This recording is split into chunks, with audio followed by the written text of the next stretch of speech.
방금 읽은 본문 로마서 15장 말씀은 바로 앞장인 14장에 이어가지고 이제 그 교회 안에서의 대인 관계에 대한 권면의 말씀이 계속되는 것을 볼 수가 있는데요.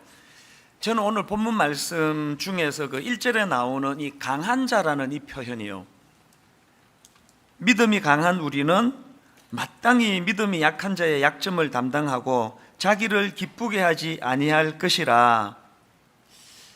이 말씀에서 그 특이한 게 바울이 자기 스스로를 그 믿음이 강한 자라고 그렇게 밝히고 있다는 사실입니다.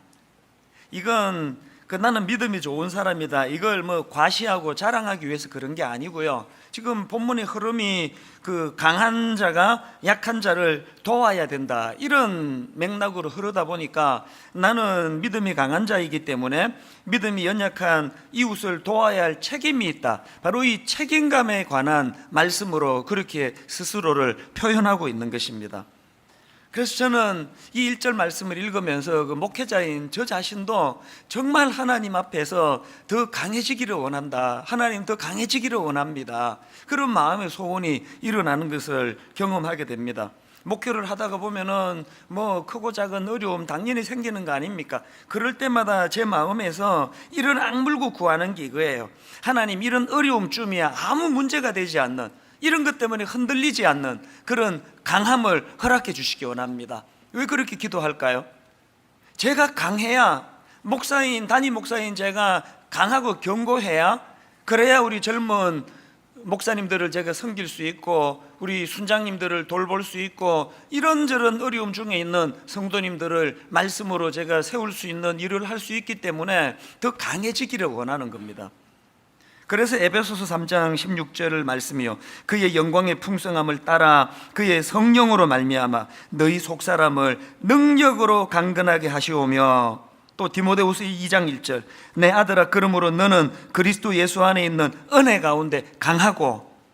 우리 이런 말씀들을 묵상하면서 저나 여러분 모두가 다 그리스도 안에서 강한 하나님의 사람들이 되시기를 바랍니다. 강해야 우리가 약자를 도울 수 있다는 이 사실을 인식하면서 말입니다. 자, 그렇다면 이런 질문이 가능하지 않습니까?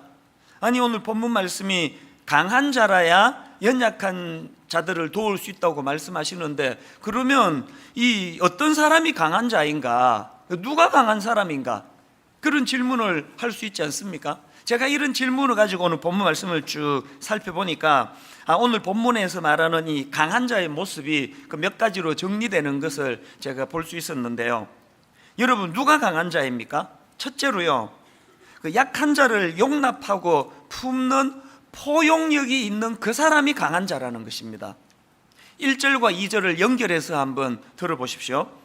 믿음이 강한 우리는 마땅히 믿음이 약한 자의 약점을 담당하고 자기를 기쁘게 하지 아니할 것이라. 우리 각 사람이 이웃을 기쁘게 하되 선을 이루고 덕을 세우도록 할지니라.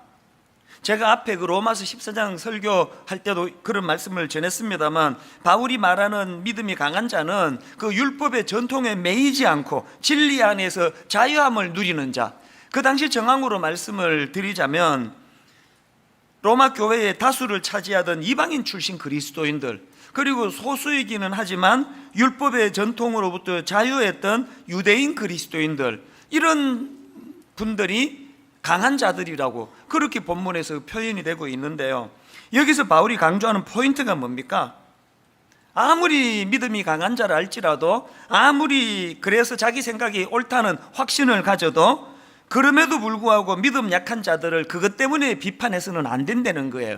그것 때문에 비판하기보다는 그들의 약점을 품어줘야 한다는 것입니다. 그런가 하면 두 번째로 누가 강한 자입니까? 약한 자를 실제적으로 돕는 그 사람이 강한 사람이라는 겁니다. 1절을 다시 보십시오.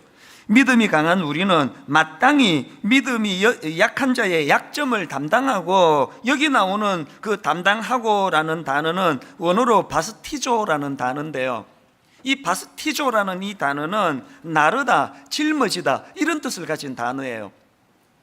이 단어가 사도행전 3장에도 나오는데요. 자, 사도행전 3장 1절 2절입니다. 제9시 기도 시간에 베드로와 요한이 성전에 올라갈새 나면서 못 걷게 된 이를 사람들이 메고 오니, 이게 바스티조예요. 그러니까 지금 걷지 못하는 장애인을 메고 온다는 이게 바스티조라고 한다면, 오늘 본문에서 약한 자의 약점을 담당하고 하는 이게 뭘 의미하는지 짐작할 수 있는 거 아닙니까? 마음으로 참 우리가 저분을 이해한다, 이해해 줘야 된다, 그런 어떤 긍휼함을 갖는 것도 중요하지만, 실제적으로 그 장애인을 함께 짊어지고 나가는 것과 같은 구체적인 행위적인 섬김이 필요하다는 거예요. 이게 얼마나 어려운지 여러분 다 아시죠? 우리 본능은요, 조그만한 힘만 생기면은 이거를 가지고 나를 과시하고 드러내고 이런 데 쓰기를 원하는 게, 이게 부인할 수 없는 우리의 본능 아닙니까? 지금 세상에서 일어나고 있는 그 어렵고 가난한 이웃들이 갖고 있는 울분과 분노가 다 가진 자, 힘 있는 자들이 보여주는 자기들의 본능으로 휘두르는 것 때문에 받는 상처 아닙니까? 여성분들이 그 명품 백, 명품 무슨 코트 이런 것들이 그게 막 어마어마한 비싼 가치를 갖고, 재료가 그렇게 비싸다기보다는 그 명품 마크가 있는 것을 들고 다님으로 해서 자기를 좀 과시하고자 하는 그 본능을 잘 부추겨 가지고 만든 것들이 다 명품 아닙니까? 이 땅의 모든 명품의 상표를 다 떼고 판다면은 아마 한 달 안에 다 망할 거예요. 아무도 안 살 거예요. 그게 우리의 본능이거든요. 뭐라도 하나라도 더 있으면은 사치해서라도 내가 다른 사람과는 차별화된 이런 비싼 거를 내가 누릴 수 있는 부가 있다는 걸 과시하고 싶고, 조그만한 무슨 권력이라도 있으면은 내가 바로 이런 다른 사람들이 없는 이런 권력을 가지고 있다는 걸 과시하기 위해서, 그것 때문에 오히려 약한 자들을 억압하고 누르고자 하는 본능이 우리 안의 본능인데, 누가 강한 자라고요? 이 강력한 본능을 억누를 수 있는 힘을 가진 자. 그래서 내가 가진 이 파워를 나 자신을 드러내는 데 사용하지 않고 연약한 자의 짐을 함께 져주는 것으로, 그것으로 드러내는 그 사람이 강한 사람이라는 거예요.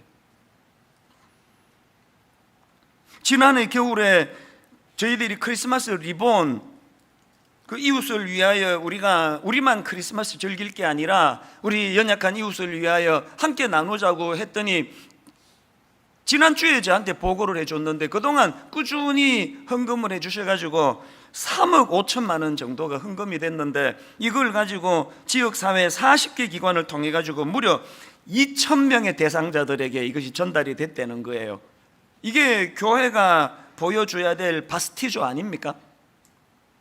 그 야고보스가 이걸 얼마나 강조합니까? 말만 떠들어 가지고 될 게 아니라고. 그러면서 그 대표적으로 야고보스 2장 15절 16절을 보십시오.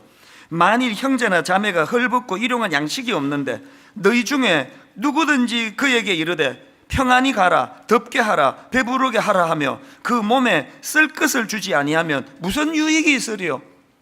누가 강한 자라고요? 마음으로도 연약한 이웃에 대한 긍휼한 마음을 갖고 있지만 그거로 끝내는 게 아니라 구체적인 그 작은 그 실천을 통해서 약한 자들을 도와주는 그 사람이 강한 사람이라는 거예요. 그런가 하면은 세 번째로 오늘 본문에서 묘사하는 그 강한 자가, 그럼 누가 그 강한 자입니까? 앞에서 말씀드렸듯이 마음으로도 연약한 자들을 용납하고 수용할 뿐만 아니라 실제적인 삶을 통해서 그 약한 자를 돕는 행위가 있는 그 사람이 강한 자인데, 세 번째는 거기다 덧붙여 가지고 그 모든 자기의 선한 생각과 행위가 그리스도로부터 나왔다는 사실을 인정하는 자, 그런 자가 강한 자라는 것입니다. 오늘 본문에서 바울의 전개를 보면은 그 약한 자를 도와야 된다, 섬겨야 된다 그러면서 계속 예수님을 결부시키는 것을 볼 수 있는데요. 자, 2절을 보십시오. 우리 각 사람이 이웃을 기쁘게 하되 선을 이루고 덕을 세우도록 할지니라. 그리고 3절, 그리스도께서도 그렇게 하셨다, 그거예요. 그리스도께서도 자기를 기쁘게 하지 아니하셨나니. 또 그런가 하면 5절입니다. 이제 인내와 위로의 하나님이 너희로 그리스도 예수를 본받아 서로 뜻이 같게 하여 주사. 우리의 모든 그런 약자를 돕고자 하는 그 마음의 동기는 그리스도를 본받아서 그리스도가 주시는 힘으로 이것이 가능하다는 거예요. 그런가 하면 또 한 가지요. 제가 1절에서 그 약한 자의 약점을 담당하고 할 때 이 담당하다가 그 짊어지다라는 뜻을 가지고 있다고 말씀을 드렸는데요, 이 바스티조라는 단어가 마태복음 8장에도 나옵니다. 자, 마태복음 8장 16절 17절입니다. 저물매 사람들이 귀신 들린 자를 많이 데리고 예수께 오거늘 예수께서 말씀으로 귀신들을 쫓아내시고 병든 자들을 다 고치시니 이는 선지자 이사야를 통하여 하신 말씀에 우리의 연약한 것을 친히 담당하시고 병을 짊어지셨도다 함을 이루려 하심이라. 여기 나오는 짊어지셨다, 이 바스티조예요. 어떤 연관인지 아시겠습니까? 먼저 주님께서 우리를 긍휼히 여기시는 그 긍휼하심으로 병든 자를 고쳐주시는 그 본을 보여주셨고, 그 은혜를 우리가 먼저 받고 우리의 모든 선한 약자를 돕고자 하는 그 행위의 근원에는 먼저 행하신 그리스도를 본받고자 하는 마음이 내포되어 있다는 것을 잘 인식하는 사람, 그런 사람이 강한 자예요. 왜 강한지 아십니까? 이런 사람은 과시가 없어요. 자기 자랑이 없습니다. 거품이 없습니다.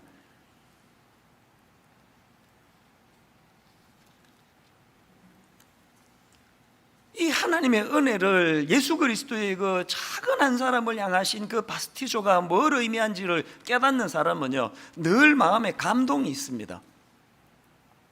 지난주에 저는 그 제주도를 다녀왔는데 막 엄청 은혜를 받고 왔습니다. 들어보니까 올해가 제주 선교 110주년이고요. 그리고 또 CCC라고 아시죠? 그 대학생 그 캠퍼스 사회가는 참 좋은 그 선교단체인데요, 그 CCC 창립 60주년이래요. 그래서 이제 이 제주도에 있는 교회 연합회하고 CCC가 연합해가지고 참 좋은 행사를 이제 기획을 한 거예요. 전국 각지에서 그 CCC 우리 대학생들이 제주도로 모여들었는데요, 한 10,000여 명이 모였대요. 그래서 이제 낮 동안에 제주도 구석구석에 그 오염된 것들을 청소해주고 정리해주고 복음을 전하고 그런 일을 행하고, 또 제주도에 있는 교회들은 그 대학생들을 위해 가지고 도시락을 준비해 가지고 10,000명의 그 학생들을 먹인다고 하는 건 그 엄청난 수고 아닙니까?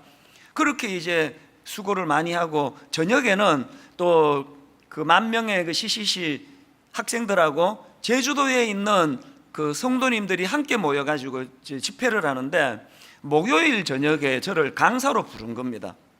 그래서 제가 이제 말씀을 준비하고 쭉 그렇게 기다리고 있었는데요, 그 여러분 다 아시지만 지난주에 그 일기예보를 보니까 갑자기 제주도에 그 비가 얼마나 많이 오는 예보가 있어요. 장마가 시작이 돼가지고요.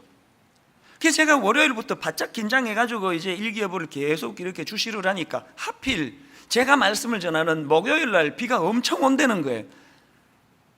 이게 왜 문제가 되는가 하면은요, 그 학생과 제주도의 성도님 합쳐서 뭐 한 20,000여 명 정도가 지금 모이는데 야외에서 모이는 거예요. 야외에서. 한번 생각을 해보세요. 제가 이제 이 말씀을 전하러 나갔는데 막 폭우가 쏟아지면은 그 20,000명의 그 성도들이 어디로 피해야 됩니까? 그 말씀에 집중이 되겠습니까? 그 막 계속 마음이 제가 불안해가지고요, 우리 순장님들한테 기도해달라고, 비 오지 않게 해달라고 기도해달라고 부탁을 하고 그렇게 노심초사하면서 시간을 보냈는데, 목요일 날 딱 당일날 내려가가지고 보니까 이 집회가 시작이 되는데 비가 막 엄청 오고 있는 거예요. 그 기도를 안 하신 것 같아. 이건 농담이고요, 많이 하셨다는 그 이야기를 다 들었습니다. 어쨌든 이 비가 안 그치니까 이게 걱정이 점점 많아지는 거 아닙니까? 그래서 이제 그 집회 전에 그 관계자 되시는 목사님들하고 함께 식사를 하는데 제 마음은 밥 먹다가 계속 바깥에 날씨, 그리고 또 대화도 계속 이제 그 비 오면 어떡하느냐는 식으로 이렇게 유도를 하면서 대화를 하니까 그 CCC 대표 목사님께서 그게 좀 안쓰러웠나 봐요. 그분이 그 저한테 무슨 얘기를 하시냐 하니까, 목사님 비 오는 거 아무 걱정하지 마세요. 우리 그 CCC 학생들은 그 매 여름 수련회 때가 늘 장마래요, 장마. 그래서 매 야외 예배에 뭐 장마를 안 겪는 날이 없답니다. 한 번은요, 집회하고 있던 그 기간인데 바람이 그 태풍이었던 것 같아요. 얼마나 바람이 불었는지 컨테이너가 날아가는 걸 자기가 봤대요. 근데 뭐 이 정도 비 가지고는 우리 학생들 요동도 안 할 거라고, 이미 다 우비 있고 준비되어 있으니까 목사님 아무 걱정하지 마십시오. 그 말이 하나도 저한테 위로가 안 되는 게, 내가 지금 학생 걱정이 아니라 강사인 내가 요동이 되고 있다는 게, 난 그런 걸 지금 처음 보기 때문에. 그래서 이제 그 밥을 먹는 둥 마는 둥 하고 이제 현장으로 갔더니 이게 막 비가 엄청 오는 거예요. 우리 하나님은 참 섬세하신 분이에요. 그 비에 약한 제가 강단에 딱 설 때는 거의 비가 안 오도록 조치를 취해가지고 지장 없이 진행해 주시고, 그 앞에는 또 믿음 좋은 사람이 찬양 인도하니까 너 상관없지 그러고 막 비를 엄청 뿌리시는데요. 제가 그날 진짜 제가 감동을 받았던 게요, 그 젊은 애들이 자리에서 일어나가지고 정말 아랑곳하지 않더라고요. 비가 오거나 말거나 막 너무너무 뜨겁게 찬양하고, 그래서 앉아서 제가 감동을 많이 받았습니다. 그리고 여러분, 뭐 캠퍼스 선교가 뭐 죽었느니 어쩌니 그러지만요, 우리 어른들이 정신 똑바로 차리고 제대로 잘하면요, 젊은이들의 열정은 금방 살아난다는 걸 지난주 내가 확인하고 얼마나 기뻤는지 몰라요. 그래서 너무너무 마음이 감동이 됐는데요, 제가 이제 그 강단에 올라 설교하러 가기 전에 한 30분 전쯤 됐나요? 어떤 여학생 하나가 이제 가까이 오더니요, 목사님 오시면 내가 꼭 만나 뵙고 제가 말씀을 드리고 싶은 게 있었다 그러면서, 이렇게 이제 저는 앉아있고 뒤로 이렇게 자매가 와서 이야기를 시작하는데 보니까요, 눈물이 이렇게 뚝뚝뚝뚝 떨어지는 거예요. 들어보니까 그 어머니가 우울증으로 고통을 많이 겪으셨는데, 이제 막 드럼 소리도 크고 막 찬양을 너무너무 그 많은 사람이 뜨겁게 하니까 그 이야기가 잘 전달이 되는 건 아닌데, 그래도 요지는 제가 알겠더라고요. 그 어머니가 그 우울증으로 고통하던 동안에 하나님이 그 목사님 말씀을 듣게 해주셔가지고 그거로 위로를 받고 힘을 얻고 뭐 치유가 되고 그런 내용이었던 것 같아요. 그런데 그런 내용보다도 그 하나님의 은혜에 대한 감격으로 눈물이 뚝뚝뚝 떨어지는 그게 굉장히 인상적이었습니다. 그렇게 하고 이제 한 30분 있다가 이제 강단에 올라가서 말씀을 전하니까 막 얼마나 감동이 되겠습니까? 막 그 많은 분들이 그 CCC 대표 목사님 말씀처럼 요동도 하지 않고 그렇게 말씀이 경청하고 있는 그런 은혜로운 시간을 보내면서 제가 그날 정말 감동을 너무 많이 받았어요. 제주도 성도님들도 감동이 되고 그 CCC 학생들도 감동이 되고, 그렇게 하고 이제 분당에 올라왔는데 참 놀라운 건 뭐냐 하면은요, 제가 그 하루 동안에 그 수많은 사람들 앞에서 받았던 감동이 얼마나 다양하고 많겠습니까? 그런데요, 하나님이 꼭 무슨 깔때기로 그 감동을 이렇게 그 축약시켜 주시는 것처럼요, 점점 내 감동이 모아지는 하나가 있는데, 그게 뭐냐 하니까 그 수많은 젊은이들과 성도들의 찬양과 함성과 예배와 이런 것들보다 포커스가 어디로 가느냐, 그 30분 전에 만났던 그 자매의 눈물이 뚝뚝뚝뚝 떨어지는 게 머리에 점점 강하게 각인이 되는 거예요. 왜 이게 각인이 됐을까요? 사실대로 말씀드리면요, 그날 한 2만 명이 모였다, 뭐 어제 제가 또 검색을 해보니까 한 3만 명 모였다고 그렇게 또 나와 있더라고요. 여러분, 그 2만 명 3만 명 앞에서 이 대학생 한 사람의 존재는요, 그 미미한 거 아닙니까? 그 점 같은 존재 아닙니까? 그런데 제 마음에서 하나님이 주시는 감동은 그 한 사람의 눈물로 자꾸 집중하게 하시는 거예요. 아까 예수님께서 그 바스티조, 이는 선지자 이사야를 통하신 말씀에 우리의 연약한 것을 친히 담당하시고 병을 짊어지셨도다. 그 주님의 이 모습이 막 여러 사람 막 2만 명 3만 명 막 대량으로 고쳐내고 하는 이런 데 집중하지 않으시고 그 한 사람 한 사람에게 마음을 가지고 그를 품어주시는, 이게 제주도에서 하나님이 저에게 주시는 메시지였던 것 같아요. 그 사람 많이 모인 거, 거기서 설교한 거, 이런 거품에 휩싸이지 말고 그 한 영혼을 돌보시는 그 하나님의 마음. 어제 저녁에요, 한 밤 11시쯤 이 설교를 그 마무리하는데 점점 그 눈물이 뚝뚝뚝뚝 떨어지는 그 여학생 얼굴도 기억이 안 나고 뭐 아무것도 기억이 안 나는데 이 뚝뚝뚝 떨어지는 그 모습이 계속 제 마음에서 이 오버랩이 되는 거예요.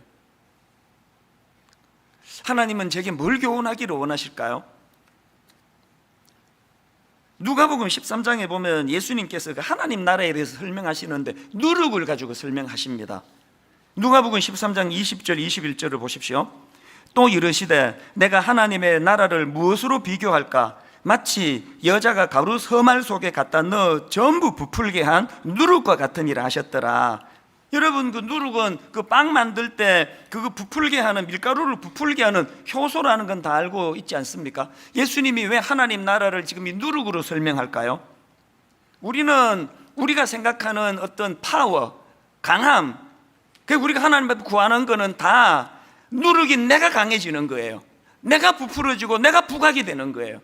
그런데 지금 예수님이 하나님 나라를 설명하는데 그 누룩은 그 가루 서말 속에 들어가 버려요. 사라져 버려요. 존재가 없어집니다.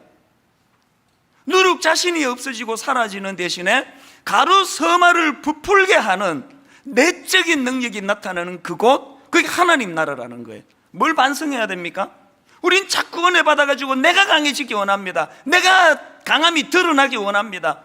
내가 권력을 갖기 원합니다. 내가 부를 취하기를 원합니다. 내가 대형교회 목사가 됐으니까 2만 명, 3만 명 모이는 집회에 당연히 내가 설교하는 거 이거 정당한 거 아닙니까? 자꾸 우리는 나 자신이 드러나고 부각되는 그걸 은혜라고 생각하지만 주님이 가르치시는 하나님 나라는 누룩은 없어지는 거예요. 사라져요. 그런데 그 누룩의 내적인 능력, 가루 서말을 부풀게 만드는 그 내적인 능력, 이게 하나님 나라에서의 모습이라는 겁니다. 2만 명, 3만 명 모인 이걸 과시하는 게 세상이라면 그 2만 명, 3만 명 중에 그 눈물이 뚝뚝뚝 떨어지는 그 한 영혼을 집중하게 만드시는 그런 성품을 가지신 분이 우리 하나님이시라는 거, 이걸 인식하고 거품 걷어내고 2만 명이 출석하든 3만 명이 출석하든 그건 내가 상관할 바가 아니고 오늘도 그 한 영혼에게 집중해서 눈물을 흘리는 한 영혼 등을 두드려 줄 수 있는 사람, 이게 성경이 말하는 강한 자라는 것입니다.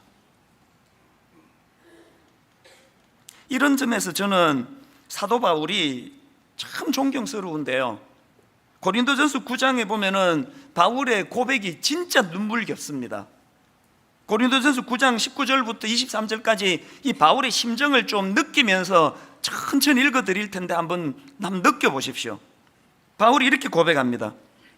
내가 모든 사람에게서 자유로우나 스스로 모든 사람에게 종이 된 것은 더 많은 사람을 얻고자 함이라. 그러면서 구체적인 자기의 마음 상태를, 사례를 이렇게 이야기합니다.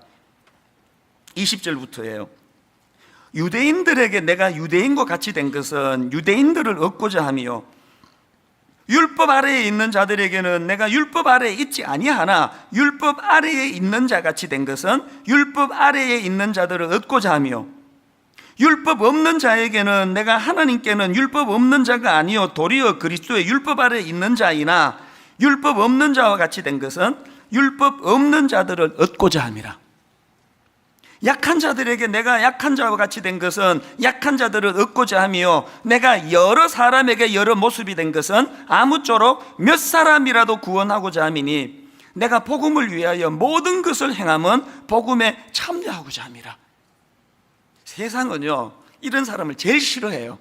줏대도 없고 그럼 뭐 이런 사람 만나면 나 이런 사람이다, 저런 사람 만나면 난 저런 사람이다. 진보적인 성향을 가진 사람에게는 자기가 진보적인 사람인 것처럼 이야기하고, 보수적인 성향을 가진 사람을 만나면 자기가 보수인 것처럼 이야기하고, 세상은 이런 사람을 제일 싫어해요. 바울이 자기가 그런 사람으로 살았다는 거예요.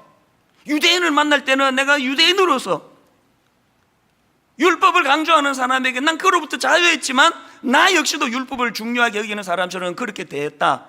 이런 걸 사람들은 줏대도 없고, 이런 걸 사람들은 자존심도 없고, 이런 사람들에 대한 비난이 많은 걸 바울이 왜 모르겠습니까만, 바울이 왜 그럼에도 불구하고 그런 이상한 모습을, 태도를 취할 수밖에 없었다고요?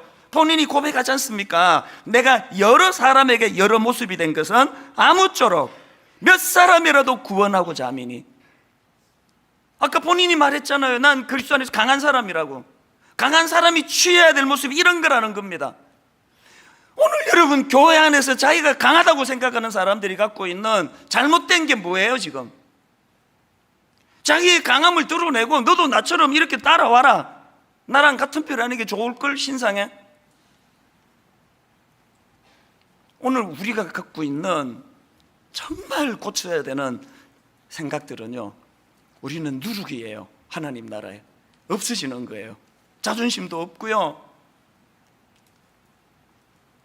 그렇게 해서라도 아무쪼록 몇 사람이라도 구원하고자 하미니 내적인 능력으로 자기는 사라지고 자기는 존재감이 없어지고 대신에 그 가로 서말이 부풀려지는 이런 것을 기뻐하는 그 사람이 강한 자인 것을 인식하게 되시기를 바랍니다.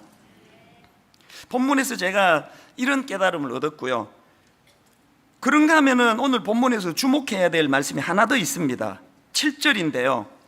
그러므로 그리스도께서 우리를 받아 하나님께 영광을 돌리신 것 같이 너희도 서로 받으라. 이 7절 말씀이 왜 중요한가 하면은요, 그 김도현 교수님 책에 보니까요, 이 로마서 15장 7절부터 13절 말씀은 그 로마서의 후반부 말씀드렸죠. 1장부터 11장까지는 로마서 전반부 교리고요, 12장부터 16장까지는 바울의 그 교리의 감격을 가지고 있는 기독교 윤리 적용이라고 말씀드렸는데, 지금 오늘 본문 로마서 15장 7절부터 13절의 의미는요, 12장부터 진행되어 온 바울의 모든 권고의 결론에 해당되는 말씀이라는 겁니다.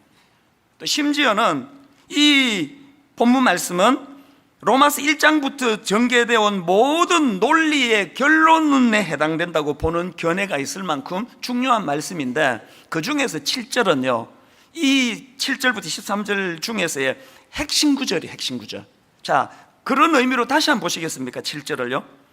그러므로 그리스도께서 우리를 받아 하나님께 영광을 돌리신 것 같이 너희도 서로 받으라. 지난주 말씀드렸죠. 생각이 다르고 개념이 다르고 음식을 누구는 소중히 여기고 누구는 개의치 않고 먹고, 그렇게 다른 게 많다 할지라도 내치지 말고 그를 품고 받으라는 말씀이 7절 말씀인데, 제가 주목하는 거는요, 그 앞에 나오는 말씀이에요. 자, 7절을 다시 한번 보십시오. 그러므로 그리스도께서 우리를 받아 하나님께 영광을 돌리신과 같이, 그리스도께서 우리를 받아, 먼저 우리를 받았습니다. 그리스도께서 자격 없는 우리를 받아 하나님께 영광을 돌리신과 같이 너희도 서로 받으라는 거예요.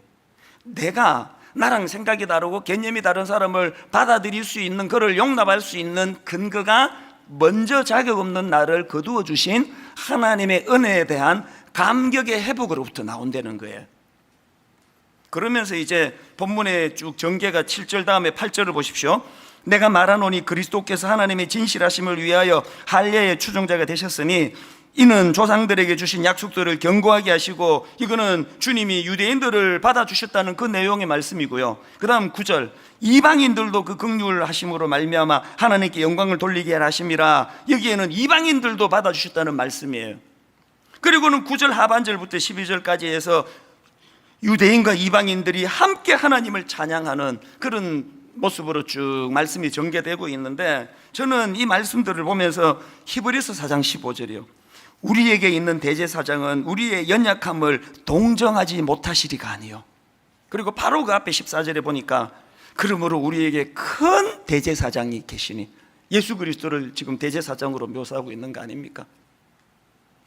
누가 나랑 기질이 다르고 생각이 다르고 강한 나에 비해서 약해 빠진 그 사람들을 포용하고 품어줄 수 있다고요? 그 대제사장 되시는 그리스도가 자격 없는 나를 먼저 품어주셨다는 사실을 감격하고 감동하는 그 사람이 다른 약한 자를 품을 수 있다는 그 논리로 지금 말씀이 전개되고 있거든요. 저는 예전에 어렸을 때를 기억하면서 지난 주간에 그 찬송가 135장 3절이요, 허물 많은 베드로를 용서하시고 의심 많은 도마에게 확신 주시고 사랑하는 그의 제자 가슴에 안고 부드러운 사랑으로 품어주셨네. 한때는 많이 흥얼거렸습니다. 허물 많은 베드로를 용서하시고 의심 많은 도마에게 확신 주시고, 그 다음 가사가 오늘 본문과 연결되는 거 아닙니까? 사랑하는 그의 제자 가슴에 안고, 허물 많아도 의심이 많아도 내치지 않고 그를 품어주시는 주님, 부드러운 사랑으로 품어주셨네. 이게 왜 저에게 눈물의 찬양인지 아십니까? 뭐 골백번도 더 반복해서 여러분들에게 드리는 말씀이지만, 저는 20대 초반에 미국으로 이민 갔는데 초기에 적응을 잘 못했던 사람 아닙니까? 그때 생각해 보면은요, 육체적으로는 너무너무 힘들었었는데 대학교 2학년을 마치고 졸업 안 하고 미국으로 갔으니 미국 대학교에 입학을 해야 되는데 영어가 실력이 안 되는 거예요. 아버지는 돌아가셨으니 학비대 줄 사람은 없고 제가 돈을 벌어가면서 학교를 다녀야 되는데 영어를 못하니까 거의 직장 막노동을 구하는데 체력이 약해가지고 아침에 막노동하러 출근하려고 세수대에 여기 세수하다가 비릿해서 눈 떠보면은 시뻘건 피가 그 싱크대 그 세수대 위에 흥건한 게 일주일에 5번, 6번이었습니다. 맨날 두통에 시달리고. 그때를 생각해 보면은요, 이렇게 육체적으로 힘든 죽을 것 같은 그것도 괴로웠지만 절망적으로 저를 힘들게 했던 거는 거절감이에요. 거절감. 너무 초라하니까. 수요일 오후쯤 되면은 막노동하는 사장님이 부르세요. 미국은 보통 토요일 날 뭐 주 6일 일했으니까 토요일 날 보통 그 주급을 주는데 수요일 날 와서 봉투를 주면서 내일부터 나오지 말라는 거예요. 억지로 딴 데 취직을 하면 목요일쯤 또 봉투를 주면서 공부 계속하지, 그 체력 갖고는 이런 일 못한다고 나오지 말라는 거예요. 그 거절감이 얼마나 쓰라린지 아세요? 그 어린 나이에 죽고 싶을 정도로 그 거절감의 상처를 가지고 살았던 전데요, 그때 사람들은 기능적으로 저를 보고 저를 내치고 저를 품어주지 않고 그 거절감으로 아프게 만들었는데 저 찬양 그대로예요. 허물 많은 베드로를 용서하시고 의심 많은 도마에게 확신 주시고 사랑하는 그의 제자 가슴에 안고 부드러운 사랑으로 품어주셨네. 조건 없이 자격 없이 제 존재를 귀하게 보시고 저를 품어주셨던 주님의 그 은혜에 감격이 돼가지고 그 30 몇 년 전에 있었던 23살 때 있었던 그 은혜가 지금도 잊혀지지 않아서 그 감격의 힘으로 지금까지 제가 목회를 하고 있는 거 아닙니까? 여러분, 누가 연약한 자들을 품어줄 수 있다고요? 선행해서 자격 없는 나를, 거절감으로 상처가 많은 나를, 내가 생각해도 이렇게 영어도 못하고 몸도 약한 나를 받아줄 데가 없는 게 당연하다고 생각하는 나를 허물 많은 베드로를 용서하시고 의심 많은 도마에게 확신 주시고. 지난주 화요일인데요, 순장반에서 이제 그 찬양을 하는데 담당 목사님이 이 찬양을 부르는데 너무너무 가슴이 뜨거워졌습니다. 여호와 우리 주여, 주의 이름이 온 땅에 어찌 그리 아름다운지요. 주의 손가락으로 지으신 주의 하늘과 주가 베풀어 주신 달과 별을 내가 보오니 사람이 무엇이간데 주께서 저를 생각하시며 인자가 무엇이간데 저를 권고하시나이까. 이 찬양은요, 다윗이 쓴 시편 8편을 가지고 만든 찬양인데 시편 8편을 집에 가서 한번 묵상해 보세요. 다윗이 앞부분에는 하나님의 광대하심을 노래합니다. 그분이 만드신 놀라운 우주를 찬양을 먼저 합니다. 주의 손가락으로 지으신 주의 하늘과 주가 베풀어 두신 달과 별들을 내가 보오니 그 하나님과 하나님의 창조물을 찬양하고 난 다음에 그 위대하신 하나님이 나를 어떻게 거두어 주시는가를 바로 그 다음에 이렇게 노래하는 거 아닙니까? 사람이 무엇이간데 주께서 저를 생각하시며 인자가 무엇이간데 저를 권고하시나이까. 20대 초반에 저를 가장 힘들게 했던 것은 거절감이었는데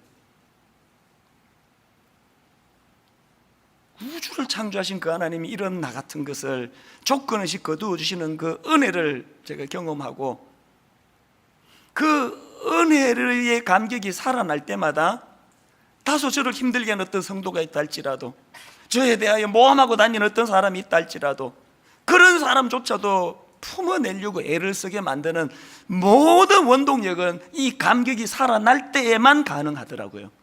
결론을 이렇게 맺기 원합니다. 두 가지 말씀드렸습니다. 여러분, 우리 강한 자가 돼야 돼요. 더 강해지기를 원합니다. 그래야 약한 자를 도울 수 있습니다. 두 번째 뭐예요? 그 일이 가능하기 위하여 우리에게 필요한 것, 우리가 회복해야 될 것, 자격 없는 나를 받아주시고 용납해 주신 그리스도의 사랑에 대한 감격을 회복하는 것. 오늘 이 두 가지를 놓고 이 찬양 우리 같이 한번 불러보기를 원합니다. 여호와 우리 주여, 주의 이름이 온 땅에 어찌 그리 아름다운지요, 어찌 그리 아름다운지요.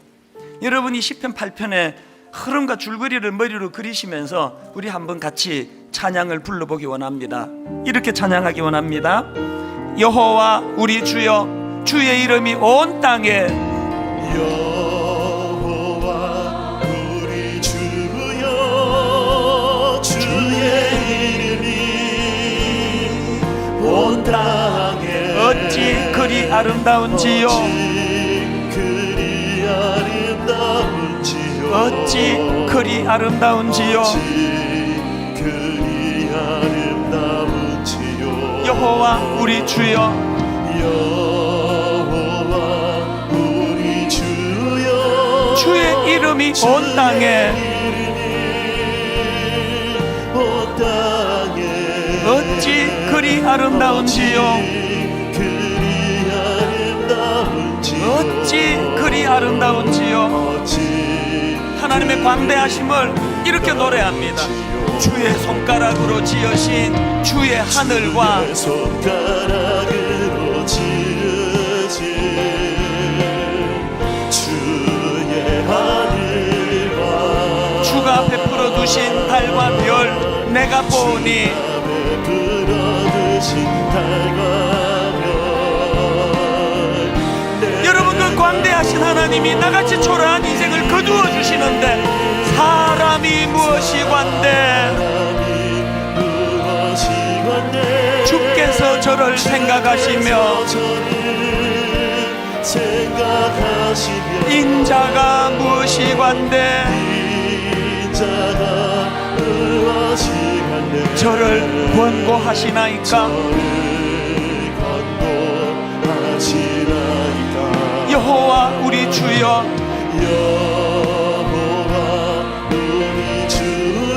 주의 이름이 온 땅에 어찌 그리 아름다운지요, 어찌 그리 아름다운지요. 이 찬양 우리 한 번 더 부를 텐데 한번 자기를 돌아보면서 부르면 좋을 것 같아요. 제가 아까 육체적으로 힘든 거, 막노동하는 것보다 더 힘든 게 거절감이라고 말씀을 드렸는데요, 오늘 여러분, 우리가 힘든 거 다 그거 아닙니까? 심지어 가장 가까운 사랑하는 남편에게, 아내에게 가장 많이 받는 상처가 거절감 아닙니까? 심지어는 부모님에게, 시어머니에게, 심지어 며느리에게, 심지어는 나이 들어가는 부모들, 어린 자녀들에게 그 거절감의 아픔. 왜? 사람들은 나를 기능으로 다가오니까. 기능이 약해지면 찾아오는 게 거절감. 이 거절감의 상처로 허덕이는 저희들을 위하여 주님은 우리를 기능으로 보지 아니하시고 존재로 보셔서 우리를 거두어 주시는 그 은혜를 경험하고 그 감격이 있기 때문에 우리도 연약한 누군가를 용납하고 품어줄 수 있다는 그 바울의 7절 말씀을 우리가 기억하면서 먼저 우리가 하나님 거절감이 치유되기를 원합니다. 그런 마음으로 우리 한 번 더 이 찬양을 부르기를 원하는데요, 가사를 기억하시면서 여호와 우리 주여, 여호와 우리 주여, 주의 이름이 온 땅에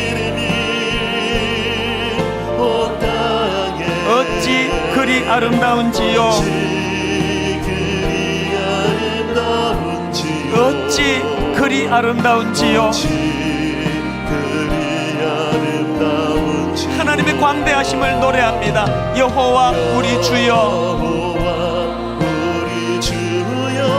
주의 이름이 온 땅에 어찌 그리 아름다운지요. 어찌 그리 아름다운지요. 하나님의 피조 세계를 찬양합니다. 노래합니다.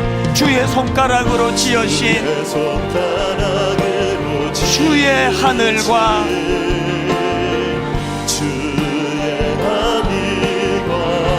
주가 베풀어 두신 달과 별, 내가 보니 그 중에 가장 약하고 초라한 우리 인생인데 사람이 무엇이관대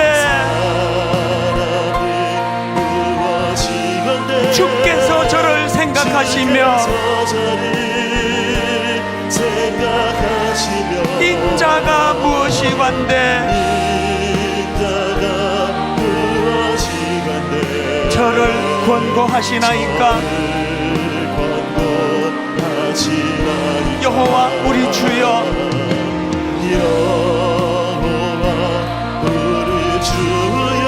주의 이름이 온 땅에 어찌 그리 아름다운지요. 어찌 그리 아름다운지요. 여호와는 나의 빛이요,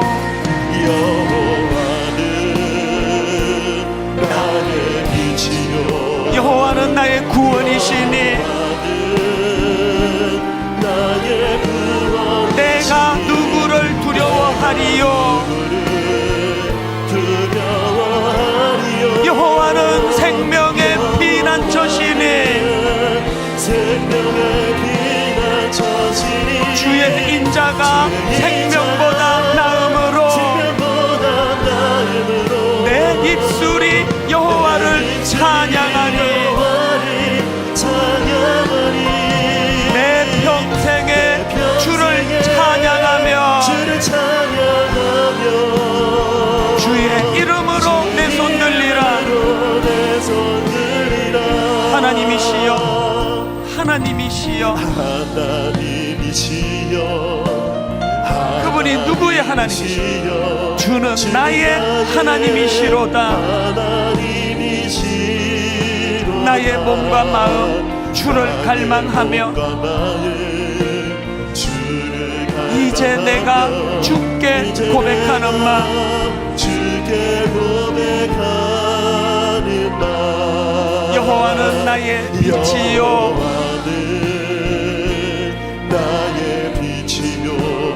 여호와는 나의 구원이시니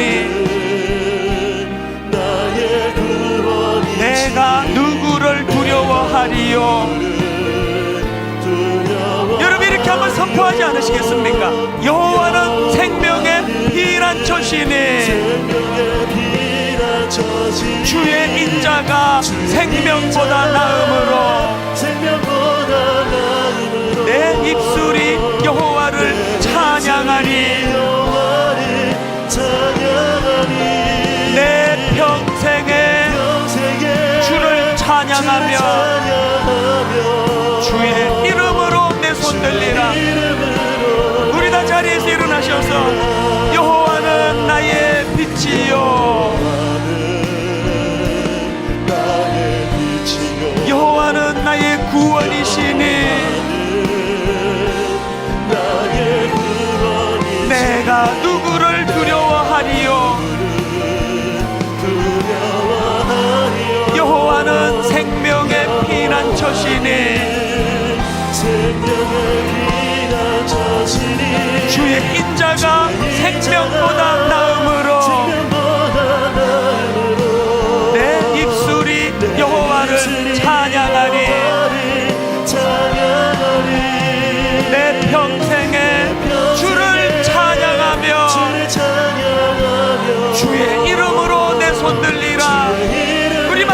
한번 이렇게도 선포합니다. 주의 인자가 생명보다 나음으로 인자가 생명보다 나음으로 내 입술이 여호와를 찬양하리. 내 평생에 주를 찬양하며 주의 이름으로 내 손 들리라. 주의 이름으로 내 손 들리라.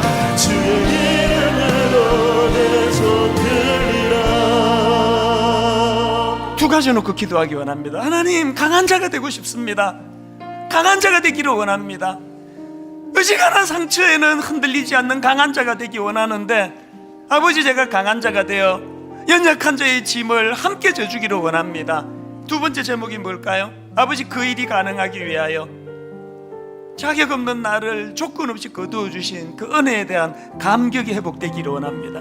어떤 은혜로 주님이 나를 거두어 주셨던가, 이 두 가지를 놓고 우리 한번 통성으로 우리 안에 치유를 주님 앞에 사모하며 같이 기도하시겠습니다. 같이 기도하십니다. 살아계신 하나님 아버지, 강한 자가 되기를 원합니다. 강한 자가 되고 싶습니다.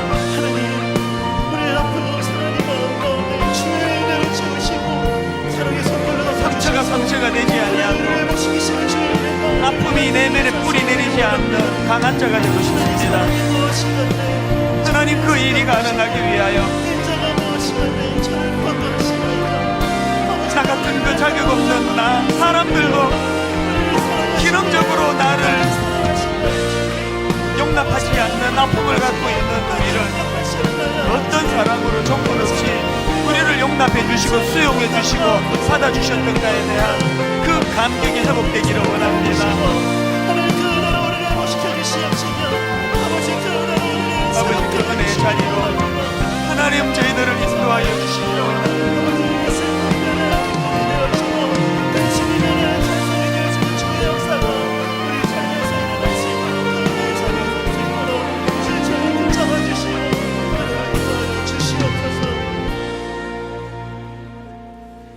하나님, 이번 한 주간 허물 많은 베드로를 용서하시고 의심 많은 도마에게 확신 주시고 사랑하는 그의 제자 가슴에 안고 부드러운 사랑으로 품어주셨네.